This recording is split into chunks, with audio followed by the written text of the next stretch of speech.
অন্তর্বর্তীকালীন সরকারের সময় আমরা দীর্ঘদিন অর্থাৎ 51 দিনেরও বেশি আমরা আন্দোলন করেছিলাম। এই আন্দোলনের প্রেক্ষিতে বিগত সরকার নীতিগত সিদ্ধান্ত নিয়েছিল আমাদেরকে এমপিও দিবেন, অর্থাৎ প্রতিষ্ঠান এমপিও করবেন।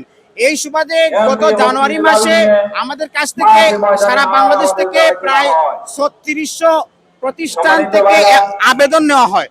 আমরা যা শুনেছি তার প্রেক্ষিতে সরকারের বিবেক বিবেচনা এবং ওনাদের অ্যানালাইসিসের ভিত্তিতে প্রায় 1800 প্রতিষ্ঠান, 1700 সামথিং 1800 প্রতিষ্ঠান এমপিও দিবেন এই মর্মে সিদ্ধান্ত নিয়েছিলেন নীতিগতভাবে। কিন্তু নির্বাচন চলে আসার কারণে বিগত সরকার পূর্ণাঙ্গ সিদ্ধান্ত নিতে পারে নাই।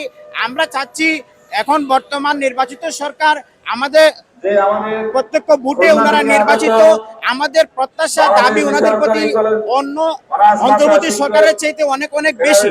আমরা বিগত নির্বাচনেও আমরা সরকারের